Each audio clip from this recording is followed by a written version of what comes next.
Your client has an 8A certification, good track record, but they're hitting a wall. You're going to conferences, you're cold calling, you're checking SAM.gov every day, nothing. The problem isn't them, it's their strategy. What if I could show you in under 30 seconds a list of 40 plus agencies that were looking for their exact services under the 8A program? Not just their names, their budgets, their pain points, and even their contracts that are about to expire. Well, that's what we did with this one client. We helped them land an $834,000 sole source in just under a year by fixing this one thing. And this is how we did it. Right now, you have a client that you're working with and they're having some trouble getting contracts in the federal arena. Can you kind of tell us a little bit about the client, who you're working with, and kind of like state the issue so we can properly diagnose like a potential solution for them? Of course.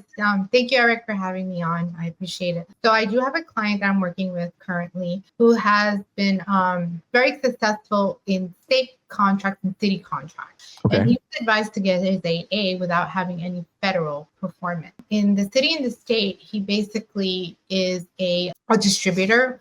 He has a warehousing capabilities, logistical, and he pretty much procures anything and everything. The way he entered into the market during the pandemic, was through like PPE and stuff like that. So now taking that into the federal market has been very difficult because it's not like he's concentrated in one area. So I know that 3 of the main verticals that he does currently work on, one of them is PPE for construction, the other one is PPE for medical, and then the other one is schools, education. So, some people out in the market will tell you that the federal government wants you to provide everything and anything. So going in there like that, it's been very, very hard. Okay, so you said that he has his 8A. He has his 8A for about a year now. Okay, he has his 8A, and you said he's going after 3 different markets. 3 different markets. What have you tried on the federal side? To be honest, we've tried very little because we're still trying to figure it out. We've gone to some conferences. Like what conferences? Which conferences? The Small Business Conference, the SAB Small Business Conference, and the 8A Conference. We've met with some people, and we haven't been successful. Okay. So your approach was, hey, I'm going to take these same 3 verticals I'm successful with in a local area and then bring them over to the federal. That's been the thought process? It should have been the thought process, but the thought process was like, hey, we could just do everything, and we're actually doing nothing. So you basically, have you even bid anything on the federal side? We tried bidding a couple of products. I think it was books, and then the other one were lockers, and just cold bidding, and we haven't been successful. Okay. What is his thoughts about the whole experience? I guess he kind of wanted to like reverse engineer it and see what the government wants, and that it doesn't work that way. I want to know. It doesn't work that way. I don't know. We've tried. So basically, we want to know how to fix it. Honestly, how to fix it, what we should concentrate on. Any advice that you can give us. Right. So, but going back, his thoughts were, when you said reverse engineer, you didn't finish that idea. What was that thought? Reverse engineer that maybe, one of the contracting officers or somebody meeting somebody be like, oh, I need this, right? And then I don't know, let's say I need masks, let's go get those masks, or things of that nature, or we need facilities cleaned, or Right. And then he goes and finds it and does it. Yes. And then I think it's consensus. A lot of people think that they can just go in offering everything and anything, and somebody's going to bite it, a contracting office and say, yes, I need this. But without you actually having that past performance, it's really hard. Yeah, I would agree with you that it is hard. But I would say that there's a lot of new people that are winning contracts without having federal past performance. It's not actually a requirement. So I always tell people that having federal past performance is not a requirement on any of the bids, unless you get to the $1 billion stuff, right? If you get to the really big numbers, then they're going to want to see some federal past performance. But typically your commercial experience, state and local contracts are adequate. What I'd like to do is, one, obviously, I want to give you some information that you could take back to him. I know that we've kind of talked before we had this call, and I suggested maybe he pick one lane to look at and then attack that lane. And so did you guys discuss that? We did. Okay. And what he has decided is that he wants to pick MRO, that's like facilities maintenance, etc. That he feels confident he can perform well in that arena. Okay, so you said MRO. Mhm. Now, for maintenance, it's called maintenance and repairs. Yes. Okay, so do you have a NAICS code for that? 811310. Okay, that one is for commercial and industrial machinery, maintenance, repair, and overhaul. 488190 is for aircraft support. Okay. And there is 811490, which is general auto repair.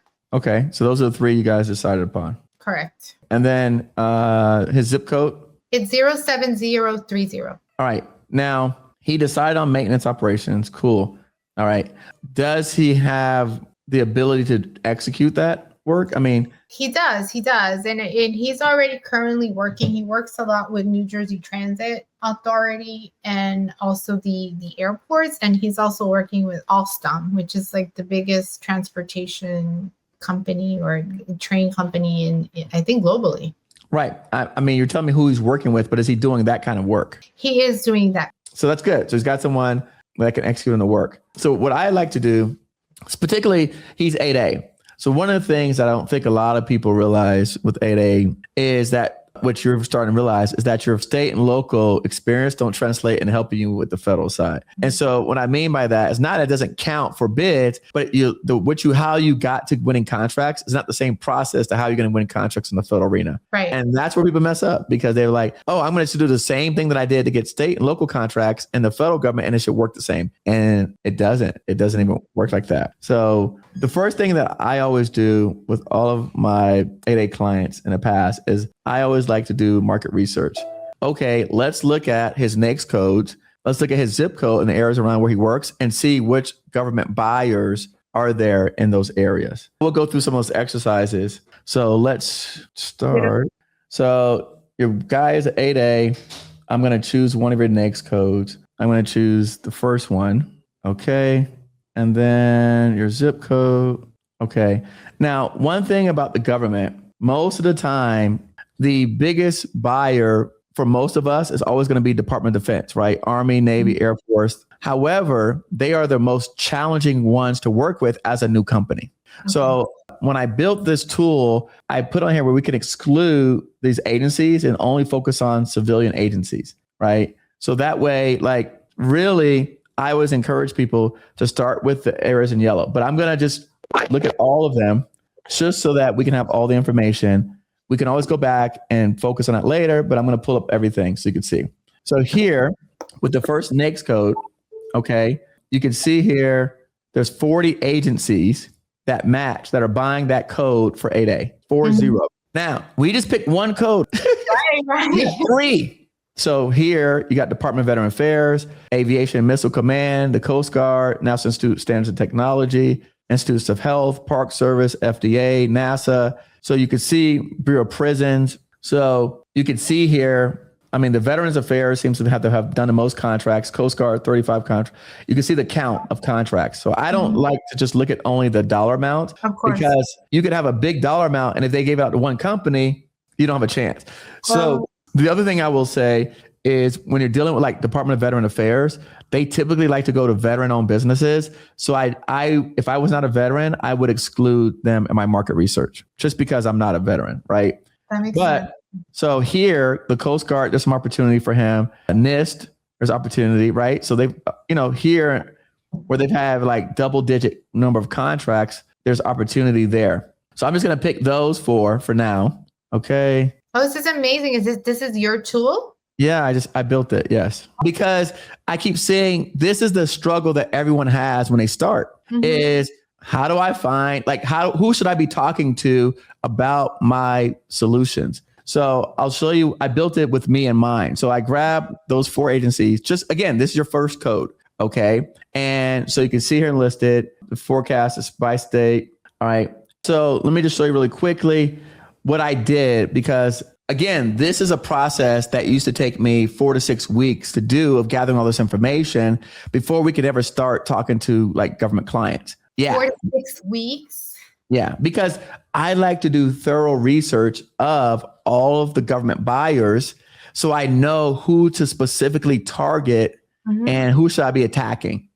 which is why I named it Market Assassin, because these are the people that I want to attack. I want to attack this group of people, right? So now let me just kind of go through. It saves you. So how fast are you doing this? So it was 4 to 6 weeks, and now what are we looking at? I mean, I just did it in front of you in 30 seconds. I know, it was like a couple seconds. Right. Well, it's going to help a lot more people have direction and where to go and where to start. And they can have a higher probability of success now, because the complaint that I have received from government people is that these people call me, they don't even know what we buy. Like, you're calling my office, I don't sell bananas, or I don't sell bunk beds, or like, they're like, yeah, I offer this. They're like, but we don't buy that. So that's the biggest challenge that small businesses have, is they're calling the wrong people at the government, asking the wrong questions. And so again, all of my friends, not all of them, but I know of a lot of small business friends, as you've met, 50 of them came to my conference. They're like, Eric, everyone calls us, they don't know what we offer. And this is why they don't have success, because we can't help them if you don't even know what we offer. You called the wrong people. Yeah. You're going in, most of us are going in blind. You're going in blind. So what I just showed you was here, I gave you 4 people that if you call them, they're going to say, yes, we buy that NAICS code. Oh, I love this. And when we click on it, you can see U.S. Coast Guard, Homeland Security. I did one better. I went out, and what you're looking on the screen is I grabbed the Government Accountability Office, GAO. I grabbed the National Defense Authorization Act. I grabbed industry day events from SAMI and from different national organizations. I grabbed all the reports, put in a database. So when you pick an agency, it tells you their priorities and their pain points they have written down on paper, and it's documented. So when you call them, Olga, you now know where the problem areas are. That's amazing. Do you see how that makes a difference? Of course. I mean, you can actually talk intelligently and right. Boom. Yes. So you're not cold calling. Believe me, I've started just like cold calling. The person's like, okay, well, I like you, but it doesn't mean that you can really service me. Right. So now what you can do is you're able to also shape your capability statements to talk to these issues. Now we get to redo our capability statements to match up with their problem sets. So when they see it, they go, oh, wait, you guys do this? You solved that? Did you know that we had this problem? That is amazing. Can you see already in 5 minutes how you already got more information? Yeah. Like so much information. I mean, you saved us like months and months. And yes, years. It's been a whole year where we've done nothing. So have you ever heard of National Institutes of Standards and Technology? You probably never heard of that agency. Right. So that's what I'm saying. When we do the research, we get to find all these hidden agencies that you didn't even know about. And so targeting. Yeah. National Park Service. I love National Park Service because they actually are very easy working with small businesses, and they love 8As. Oh, excellent. I didn't even know that. That's good to know. Coast Guard loves 8As. Again, I chose non-DOD. By the way, remember, we sorted by 8A. So these are contracts that are given to 8A companies. Okay. You understand? So these people favor 8As. Wow. No, this is going to save a lot of time, especially because I've seen a lot of people, when I work with small business, that have been told to go get their 8A, and the time it's wasted. It's wasted. Yeah. Those 9 years that you have. Yeah, absolutely. I built this off of what my standard operations are for how I deal with clients. So that's why it follows along the path that I've always done, and it's all the information that I've always needed. So you've got your government buyers. I went in further, Olga, and I gave you the contact names and numbers for the offices to email and call them. Oh, wow. So I gave you so if you look at the 4 agencies, NIST, here's the Office of Small Business for them. Here's the number to call. Okay. Here's National Institutes of Health. There's a National Office Director. Here's an email. National Parks. Okay. So this is where we could start, after we get some more information, talking to them about who we are, our solutions, and how we can help. This is excellent. I have a question for you, Eric, because I always hear people saying you have to cater your capability statement to the actual agency. What does that really mean? Because I've seen people look at the Air Force and they put an Air Force logo and everything. Does that really No. It's not the logos that matter. It's the problem sets that you're solving that matter. Okay. So for example, here, let's go back over here. Let's go back to our government buyers. Let's go here, National Institute of Standards and Technology. So right now, these are some of the challenges they're having is with cybersecurity, IT modernization, broadband deployment, weather forecasting, client monitoring, trade, economic data systems, intellectual property. That doesn't have anything to do with your MRO stuff. So that would not necessarily help us. Let's see here. Institute of Health, biomedical research, public data systems, health, IT modernization. Again, nothing to do with that. Okay, national parks didn't have anything listed. Remember we talked about reverse engineering it? Yes. Mm-hmm. This is one way you can reverse engineer it. Because we had to choose a code. Yes. We sound agencies that are small business friendly for 8 days, and then we see their pain points. So if he can do any of those things, they want to hear from him. Wow. That makes sense? Oh my God, Eric. Honestly, you're going to be saving people so much time, headache, money. Yeah. No, I know. That's the goal, right? Is, Olga, truthfully, our industrial base has been shrinking by 50%, and they're not making it easier for new people to get into this marketplace. So we're trying to create tools to help people to save them time. So now they can go directly to, here's my solution, so-and-so, and they're talking to the right person with their solution. So then not only am I saving a small business, the government is not wasting time talking to people who don't know what they do. All right, let's talk about some contract stuff. Mm-hmm. Here are subcontract opportunities. So these are people that already have contracts doing what you want to do in or around your area that you can subcontract with. Here's some of the agencies that they work with. Mm-hmm. So you can see here some of these companies that you can reach out to about being a subcontractor, helping them with that particular NAICS code that you have. Or the one that they have there because they have NAICS codes there. Or how does this work? No. It's choose your NAICS code, guys, all this report. Okay. So they all have this NAICS code on there somewhere in your profile. Okay. Just because they do other NAICS codes doesn't have anything to do with you. We're only talking about for your specific code. These companies are already have prime contracts with the government for your code. Okay. Thank you. Again, you have a targeted list of people to start talking to. And we separate it from prime to tier 2. So what's the difference? Prime are the bigger companies. Right. The $1 billion. Tier 2 are the smaller companies that are easier to approach, more relatable, more likely to give you a shot, Olga. Oh my gosh. So these are tier 2 contractors? Yeah. So, now I understand. So now, instead of you trying to go talk to Target and try to be a contract, you talk to a supplier of Target who's more like, yeah, Olga, we'll try out new small businesses. So we have this report has, so here there's 25 primes. There's 2 tier 2 companies on there. Which right? more likely are the ones that will need the help. Yes, correct. Yeah. So what we say is the difference in timeline from tier 1 and tier 2 is literally, so when we look at it, so tier 1, you're talking about 18 to 24 months. Mm-hmm. Tier 2, you're talking about 3 to 9 months. Okay. In terms of like time from when you talk to them to contract. And then responsiveness, you're talking about, 3 months for them to respond back versus on tier 2, you're talking about 2 weeks. Oh, that's so your probability is like 3x of getting traction with a tier 2 versus a tier 1 company. Mm-hmm. Okay. So yeah, I think after listening to this and everything, we have been doing it all wrong. Most people that I know will go after like the big. Of course. Yeah. They go after the name companies, Leidos, Khaki, Deloitte, SI. They go after those companies. Mm-hmm. But what I say is, Olga, here, look on this list. So American Association of State Highway and Transportation Officials, Institute of Transportation Engineers, mm-hmm. Jacobs Engineering. We know Jacobs, Alute Information Technology.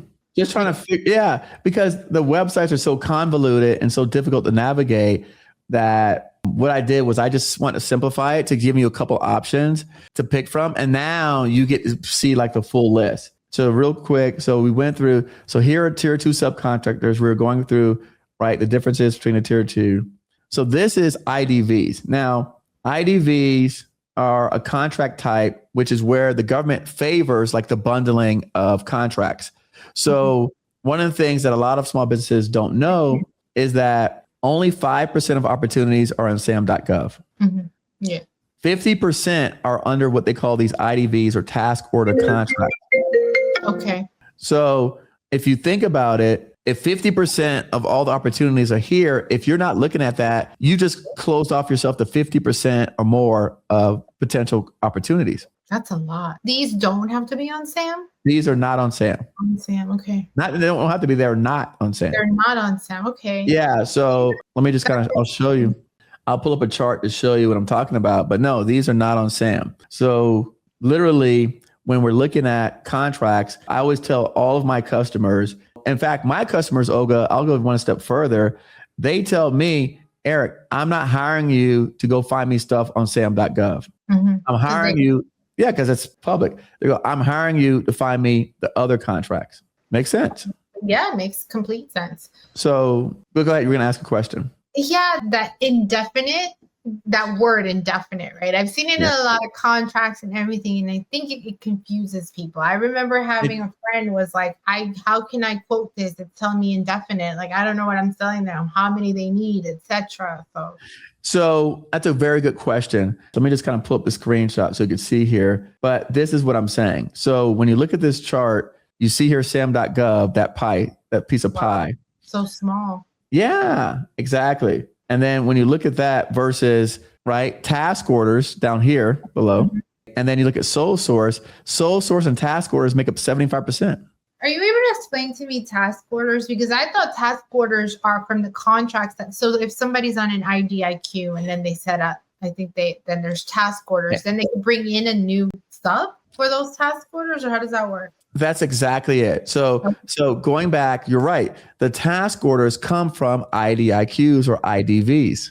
So what they do is, that's what I'm saying. So that's why, they're classified as task orders because that's how they issue them, but they're bundled under an IDV type of vehicle. Okay. Yeah. So what happens is the government solicits it as an IDIQ or IDV, indefinite value contract. And then that's for a large dollar amount, 50 million, 60 million. I'll give you some examples here. I didn't know that. I didn't know that large piece of the pie was task orders. Most people don't know this. They don't. Of course not. They're chasing, going after the agencies when. Of course. Right. And so again, if you're, what I get all the time, Olga, from people, clients, students, people that just started, they're like, Eric, I don't see where the government buys what I sell. They're like, I'm on SAM.gov. I don't see anything. You ever heard that before? Yes. Yeah, because it's only 5%. It's so small. You know what? I just learned that today, by the way. So it's high probability that you're not going to see your stuff there when you're only looking at 5% of a pie. I didn't know it's that small. I knew that everything was not listed on SAM, but I had no idea it was that small of a piece. So let me give you an example. So this is another tool that we built. What we did was, these are what's called expiring contracts. These are the expiring IDV contracts. So this is a few months of expired IDVs contracts. So let me just give you an example. Let me pull up his NAICS code and see if there's any under his code. So let's go to his NAICS code. Let's search. Okay, under his NAICS code, there's 12 contracts. Okay, look at the values of them. So that's his code, 81130. Here's a contract that expired. It was $257 million IDV. And look when the start date was, 3/3/2021. All right. That's your code, commercial industrial machinery, right? Yes. And expiring in March. So this is right. So this is what we start tracking to put our clients in a position to win. Awesome. Yeah, no, I love this. So now you know that this contract is coming up in March. You now can start to position yourself to be qualified to be one of the IDV or IDIQ holders when this contract recompetes this year in 2026. Okay, so explain that to me. So I see this, we find this contract is about to expire. So do I start developing a relationship with the contract? Yes. You always start developing relationships. Forget about with whom, but the whole point of this is when you have the data and you know where the contracts are, you know where the vehicles are, you know who the people are, now you have a plan of attack. So I can either target the person No, forget about targeting. Let's talk about, you're worried about who we should talk to. Let's first put the plan together. So when we go to your list here, right, and I put up this comprehensive report and we look at these companies here. So when we look at some of these buyers, right, okay, so these buyers, they're separate buyers from the IDVs.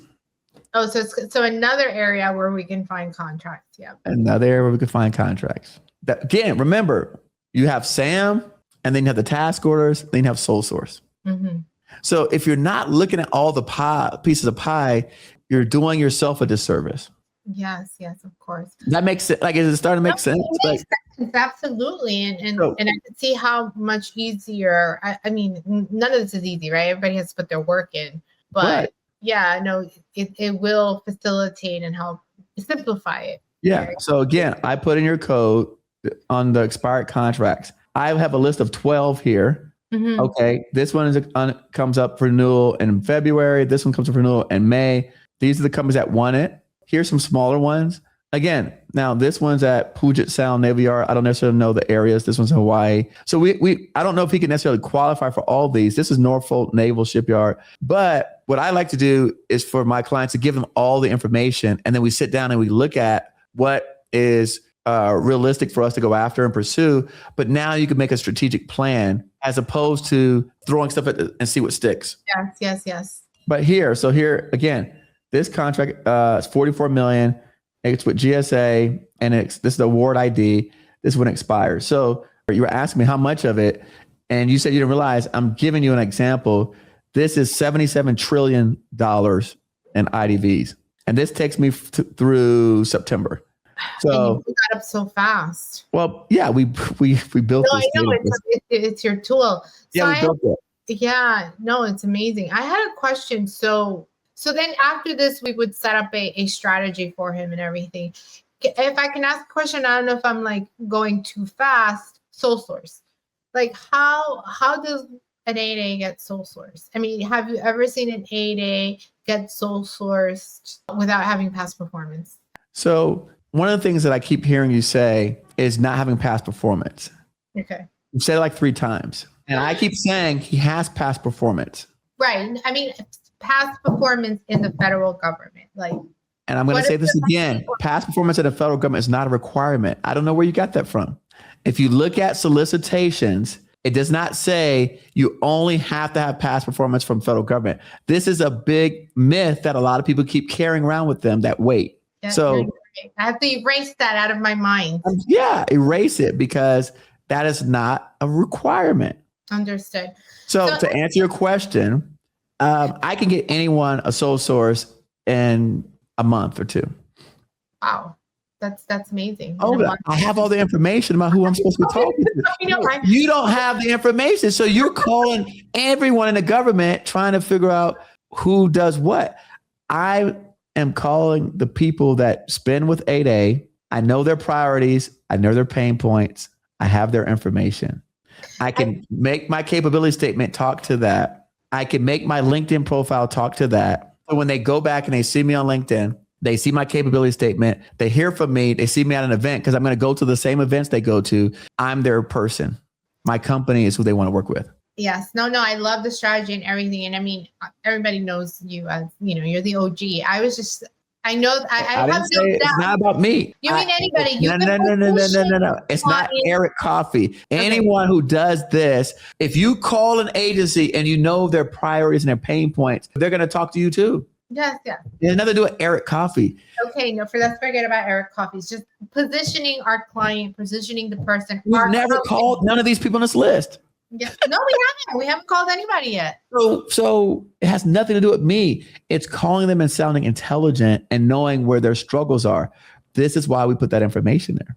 No, of course. I mean, I love this. And I love that we're doing this. And then we're going to come back and show people, what contracts we've been able to get. That's the idea. Case study. Thank you.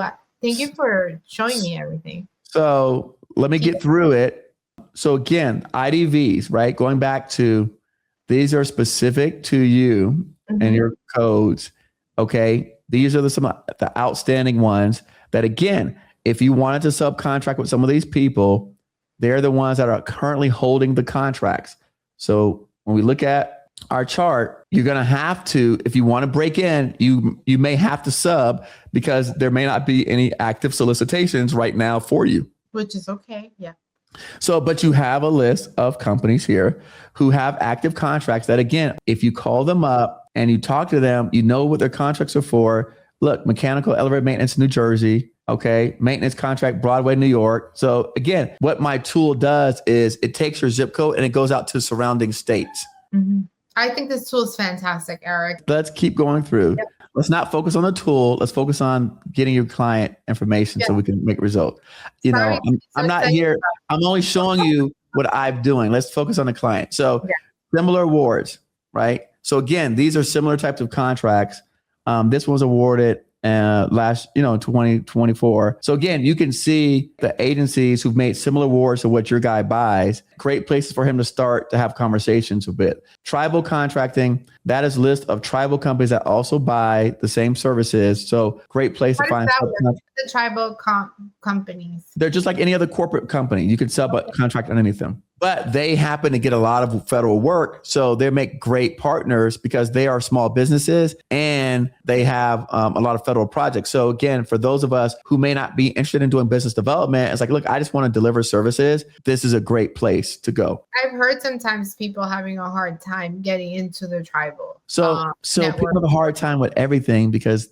You're right. Pick your heart. Because you know what people do? I never see people do strategy. You're right. Show me a person who did strategy and who's having a hard time. That's what I want to see. You don't see that. Yeah. You're not going to show me a person who had a strategy who had a hard time. So for me, I'm going to disprove that to everybody. Again, let's go through. And then the last thing is the small business contacts. So again, the contact information. So what we want to do is at the end of the day, what I do with my clients is, so here, like we can print this report out. We sit down with the client. And so here I picked, like I showed you here, we picked 10 agencies. Now that was just with this code 81130. You also have these other codes. Right. So if we do the same thing with these codes, we're going to have more agencies and more contacts and more tribes. So why do I say this? If you pick 3 or 4 different markets, you're going to have so many, you can't talk to all the people. No, you can't. You see you understand what I'm talking about, the size of this stuff?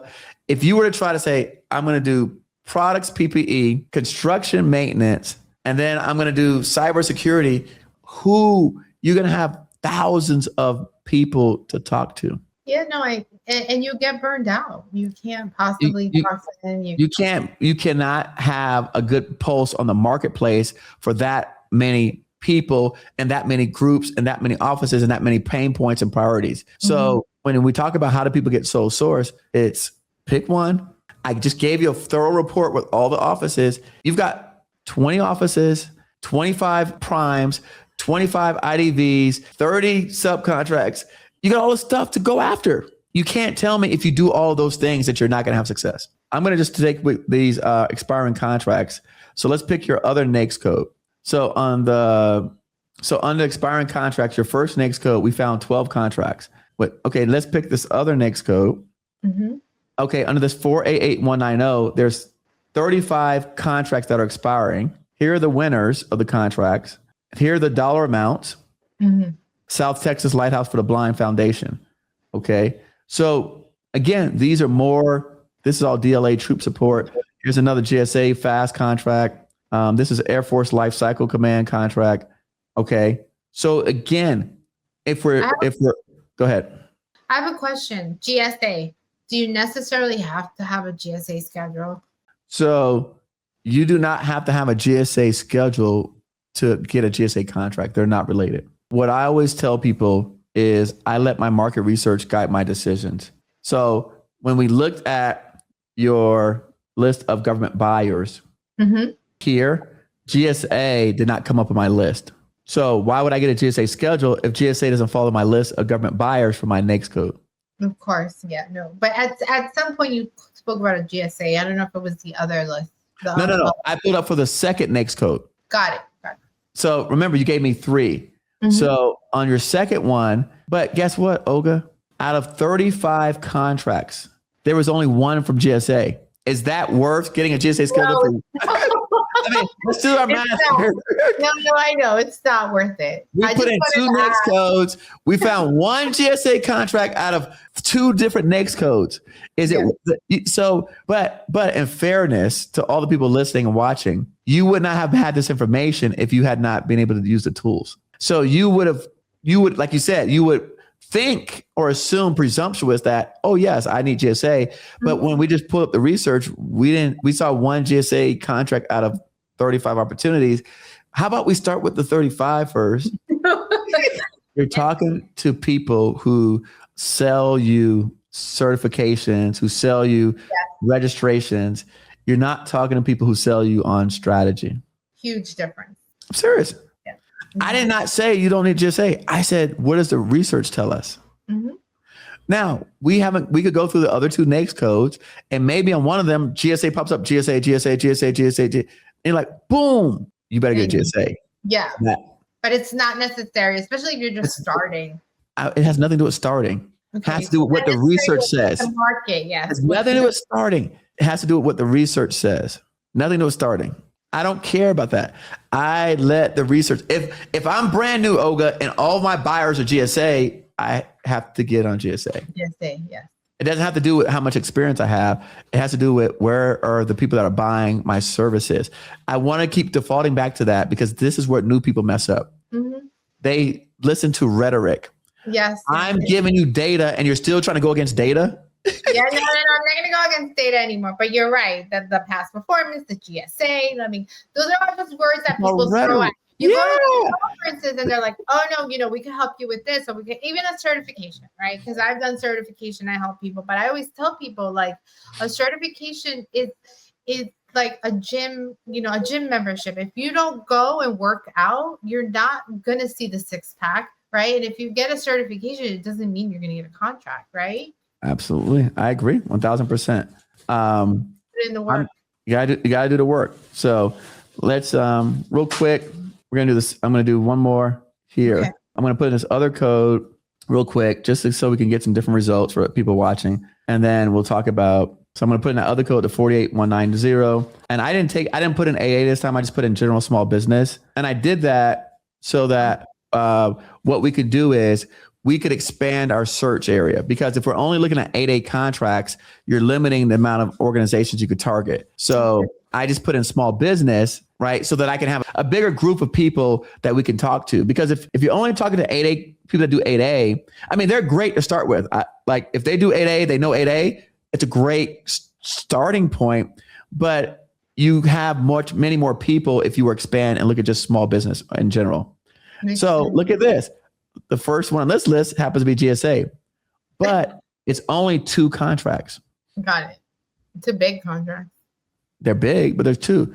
Here, departmental offices is 106. So again, I'm just going to pick the top 10, generate reports. I'm just showing you how the different codes give back different people and information and stuff. All right. So same thing. You have another report.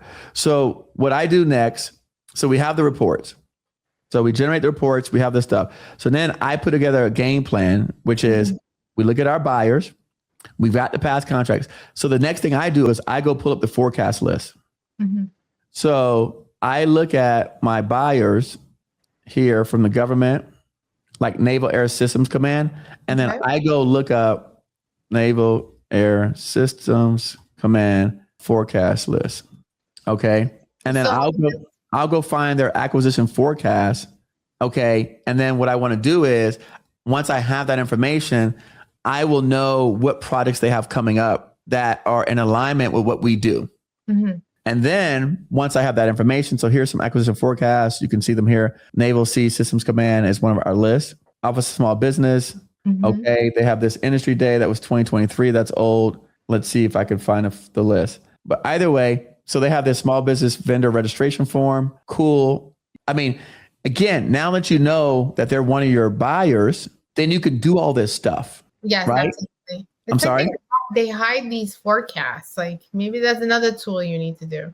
Well, but I'm saying before you didn't even know your buyers. No. I think that's great. But I'm just saying. So tell me. So right now you have your buyers. We're going to find the forecast. Once we have it, let's say we can't find it. Okay. Cool. Let's just pick that way. We can't find it. All right. Here we have I gave you the contacts for Office of Small Business for the Navy and then Nav Air. Okay. You can call Miss Christine Davis and tell her who your target sub agency is, right? Which is again, Naval Systems Command that we saw here. All right. Naval Air Systems Command, right? So let's go back. So here's Nav Air, which is their fall under Systems Command. So I would call her and say, hey, Naval Air Systems Command is one of my target sub agencies that I offer services for. Where can I find the most recent acquisition forecast? Okay. And either they'll send it or direct us to where it is. Yeah. Okay. So now you have it. But again, if we didn't know that they bought our services, we wouldn't even know who to call and what to ask for because we didn't have that information. So this is how I start doing stuff. Okay. So first we figure out who buys. Then we have lists of buyers. Then we get their forecast list, right? After we've gotten their forecast list, then we set up capabilities briefings with their small business offices. Now, when we go do a capabilities briefing, we know outstanding contracts because we got that list, recompetes. We know some of the vendors who have existing contracts because IDVs. We have the forecast list of upcoming projects. Yeah, you're so much better equipped. We know that they buy our services. We know who they've issued it to. So when you call them now, Olga, and say, my name, what is your guy's company name? Lotus Connect. Okay. So we say, hey, I'm Olga calling from Lotus Connect. We were digging around. We saw that, in 2020, you guys spent, $10 million for 8A companies. We see that you buy, There's some outstanding contracts that we're interested in that are coming up for recompete this year. Do you have any information on the previous contract that maybe you could share with us so we can start preparing for the recompete when it comes out in March? I love it. Yes. Amazing. Now you're having intellectual conversations. Hey, by the way, let's go back here. Let's go here. So Naval Air Systems Command. Right? Aircraft modernization sustainment is one of their priorities. These are 7 priorities. The Sky Foundry program, okay? Base and defense systems. These are their priorities. This is where it came from, the NDAA 2026. So aircraft modernization. So if you had something that aligned yourself with aircraft modernization, then you could say that, hey, we know that one of your priorities this year is aircraft modernization. We do MRO services to support airplane hangars and facilities. We've done it at the New York State government and we've done it for the city of New York. And you told me he worked for an airport. Yeah, New Jersey. Yes, Newark and also JFK. Okay, so hey, we worked at Newark Airport and JFK on these similar type programs, and we see that you guys have aircraft modernization needs this year. Mm-hmm. Oh, beautiful. Yes. Boom. That's what they're going to say too. Beautiful.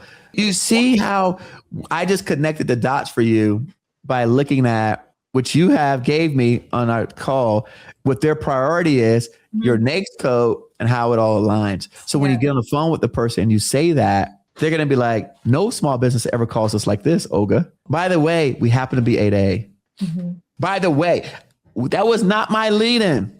Yes. And it should never be, right? That was not my lead-in. I used the data that I pulled up. I used the reports that I have. I used the list that was given publicly. And then I had an intellectual conversation. How many calls do you think they get like that from small businesses? None. Oh my God. Yeah. None. Zero. You know what, Eric? It's so funny. It's like a date, right? It is like a date, right? Because you're coming in with you're ready. You know who. I mean, maybe you look the person up or anything. So having those synergies and be able to match it, like matchmaking, works a lot. I mean, works so much better. So that is what I do. Is I do that. And I do that over and over and over again. And I do that with all of the offices that are on my list. I do it with all the small business offices that I have. So if you got 30 of them, I do it all 30. Mm-hmm. And then, and then I start attending events where they're at. And once you've done that, because now you have all this data on them. And I mean, I still have manila folders that I would carry with all this stuff because I would print it out. It's a lot of paperwork. So I would have a folder on every one of my offices. Mm-hmm. Because I mean, it's like a hit list. So I knew their IDVs, I knew their forecasted opportunities. I know the people who made the forecast opportunities. I had, I had the buyers, the names, and then going back to your question, who should you be talking to? So there's a lot not a lot. Let's say there's 5 people you should be talking to. You can't talk to the contract officer while the contract is active, but you could be talking to program managers. You could be talking to the people who's actually over the program.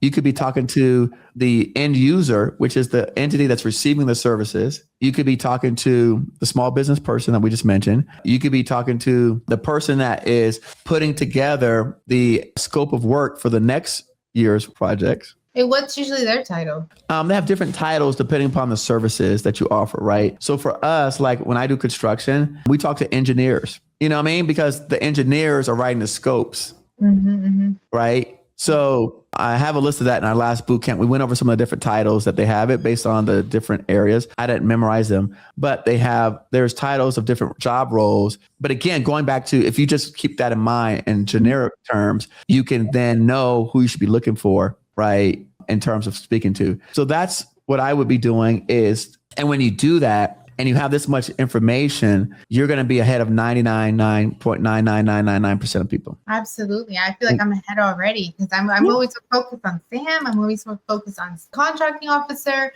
the small business liaison, but there's just so many other resources out there. But you're focused on them not knowing that they actually can help you. Yeah. And now actually it hasn't been helpful, right? Yeah. People come to me and say, Eric, the small business people don't help me. I said, well, what did you say to them? All right, but tell me the last meeting you have a small business person. What'd you tell them? I'll tell them. It's like, hi, I'm Olga Alcaraz. I work with, I'm just going to give you another example. Chosen Industry. We're a women-owned construction company. Right. You know, and that was that. So I always started. That's how we had learned. Lead with your women-owned, lead with construction. And Right. So you said that's how we learn. Who taught that? A mentor that wasn't in federal, was just in business. Yeah. You know, I mean, a bus driver and a pilot are different for 2 different reasons. I'm just saying, like, you don't want a bus driver flying your planes. No, absolutely. You know what? But we do this all the time. Yeah. So, like you just said, hey, it's a mentor who's not federal. I mean, I get it. We take advice from people we have access to. Yeah. Olga, so basically, we're gonna, as you know, we're summarizing this. That is what the activities that I do, and these are the things that I continue to do. And particularly with the 8A program, you do have so many benefits. We could go a little bit further into this in depth. We're running at around hour and 20 mark now. So the other thing that I like to do, particularly with 8A companies, right? So when I have an 8A company, I mean, we were going to talk about the LinkedIn, but I was going to show you another tool that I did. I mean, we could always continue. I can come back with the homework. Let me know. But do you have his UEI or cage code? Not on. Hold on one second. Okay, let me see something here, because one of the things that I find a lot of people also make a mistake on is, so when the government's doing their market research, they're coming here to the small business search, used to be called dynamic small business search profile. Yeah. A lot of people get this wrong. You could see, like, I just put in his NAICS code. If you look at the difference between the companies, do you not see different information? Everybody looks different. So who's right, who's wrong? Who's right and who's wrong? Yeah. This company wrote, founded in 2010. I'm located in Miami Gardens, manufacturing ground. This person wrote cage code, NAICS code, capability statement. This person wrote only NAICS codes. This person wrote a paragraph. Who's right, who's wrong? Do you not see there's differences between the people? Oh, absolutely. I see a ton of differences. If everyone had the same information, it would look the same because it would be standard. The fact that they're all different means they're like, somebody is doing it right, somebody's doing it wrong. That's all. That you don't have to know the answer, but you could see that because there's distinctions between them, you know someone's doing it right and somebody's doing it wrong, whether you know the answer or not. So this is another area where small business I see make mistakes, because you see how inconsistent this data is between this list. And I think it's also, it's not that it's not user friendly, but the information is not given to small business that easily, right? You have to like dig in, you have to look, you have to find a mentor that actually knows what they're doing. Because I know that there's keywords that they're supposed to put in there. Exactly. Correct. Yeah. So I want to look up his profile to see if he had done any of that. But it's fine. But that's an area where I would focus on. I've had several of my students that literally just fix that particular profile and they start getting calls for sole source work. because they weren't searchable before. So I'll give you an example. So this person putting in here, I'm a qualified small business. I'm a woman-owned transportation company. Remember you said this is what you led in with? This is the same thing they're doing. This is what you hear. You can see this is what they're doing.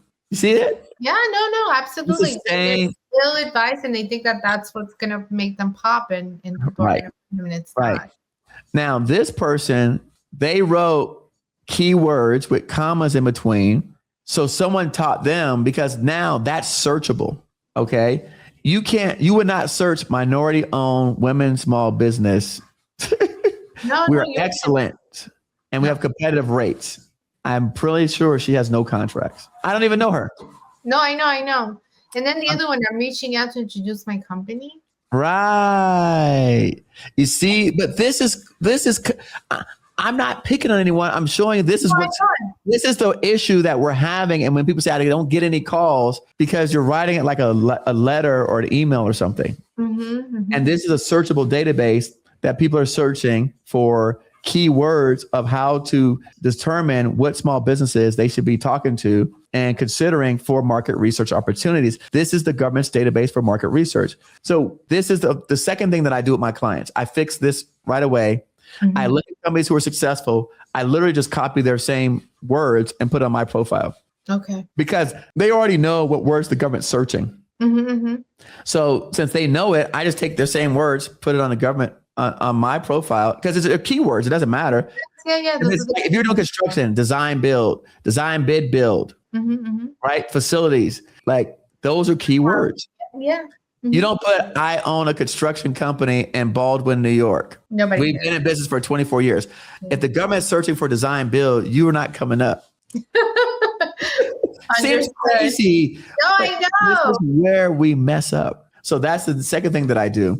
It's easy little tweaks that people are just missing on. So I do that. In fact, I do that before I even start meeting with the government people. That's the second thing that I do here is we tweak that. Okay. So I find my government buyers, I fix my DSBS profile, I grab the forecast list, then I start setting up capabilities briefings based on my market research. And then because I'm 8A, I start looking at RFIs and sources sought. And then when we look at RFIs and sources sought, we have our BSO send out search letters on our behalf. Okay. So, Olga, do you know what RFIs sources sought are? I was going to ask. So, RFIs and sources sought is how the government does market research to determine if, in fact, there are eligible small businesses that they can make it set aside for small businesses. It's the way that they decide whether or not something's going to go full and open or small business. And ultimately, what they do is when they do their market research using the DSBS profile that I just showed you, using also sources sought and RFIs, if they determine that there's no eligible small businesses, they put it full and open and it goes out to big companies. So if you don't respond to the market research request by the government, you are just as responsible for them not making it set aside for women, for 8A, for veterans, for service-disabled veterans, for small business. You are complicit in them not doing that because that's the process. So if we don't help them, give them the ammunition to do it the right way, they're going to do it any way that they see fit. Right. So do you know what RFI sources sought? Are you responding to them? You know what they are, but do you know, are you responding to them? Have you sent any in? No, we have not sent any in right now. Right.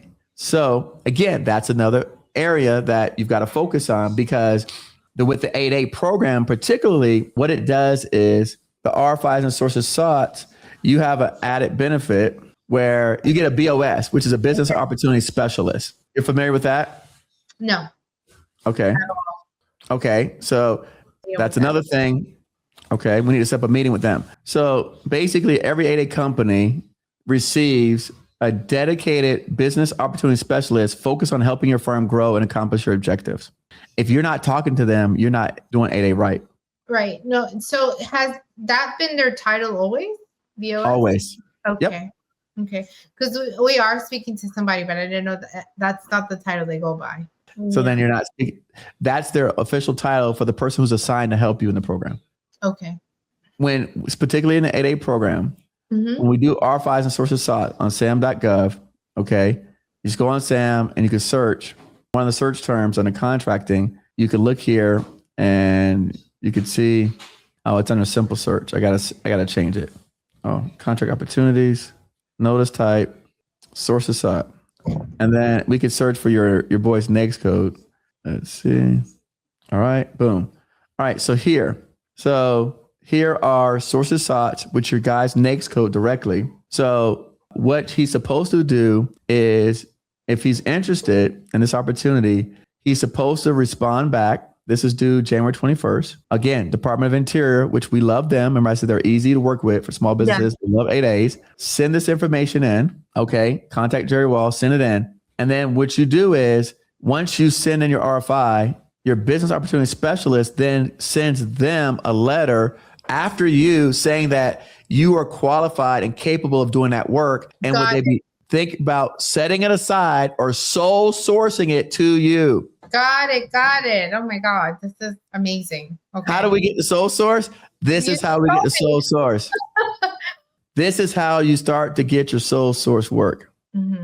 Okay, because now you have, again, I just gave you all of this. I mean, we just found out really quickly.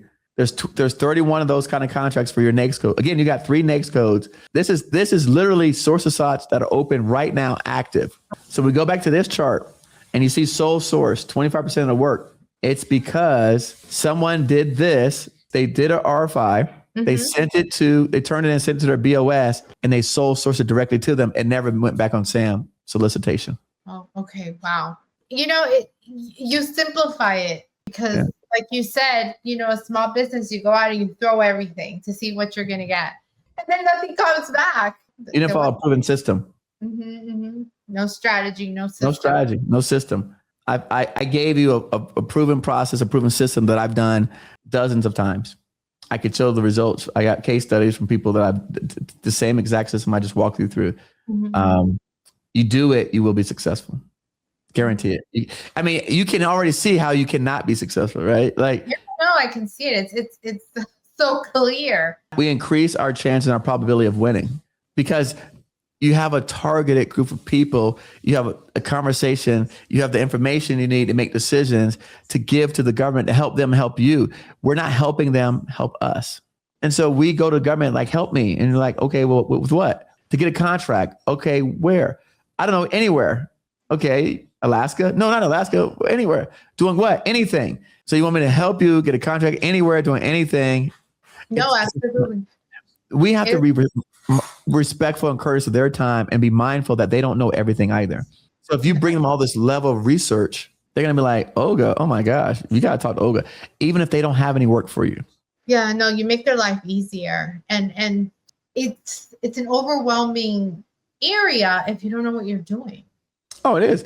I mean, the amount of websites that I've had to pull from to give you the information that you just saw today, you don't even want to see what's behind it. Like, no, I know you've been busy working at it. So yeah. The amount of data that I had to pull from to extract to get what you're looking at is just unreal. So I'm going to close out really quickly.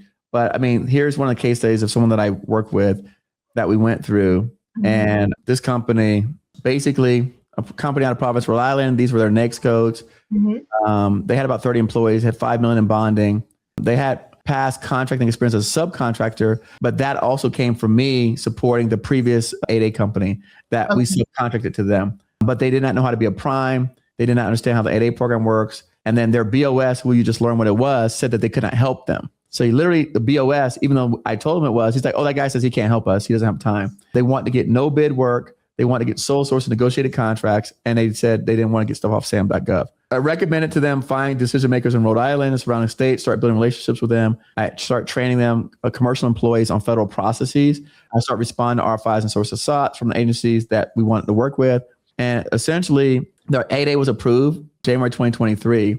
I started my engagement right off the bat. I started market research. Again, remember I told you back then it took me months. Like it took me months to do this stuff. And then by March, after 2 months of doing this, like I told you, I'm serious. It used to take me months to do this kind of stuff before AI. I started reaching out in March, making phone calls, emails, scheduling in-person meetings. We had our first meeting. It took me about a month to get our first one scheduled. I did my first one in May 2023. And then by July 2023, we had our first email offer for a sole source contract. Beautiful. And then in June, we continued meeting with more government decision makers. June, I spoke with a KO from the space up in Newport. And then our first sole source offer came July for $500K to $1 million. Oh, okay. Wow. August, we all got kicked out of the 8A program because of a court ruling in Tennessee. That happened. Remember, I don't know if you remember that happening. Yeah, I remember that. Okay. So we had to resubmit our approval. So we basically sat dormant. But in November, we were then awarded our sole source for $834,000 after we got kicked out and had to reapply.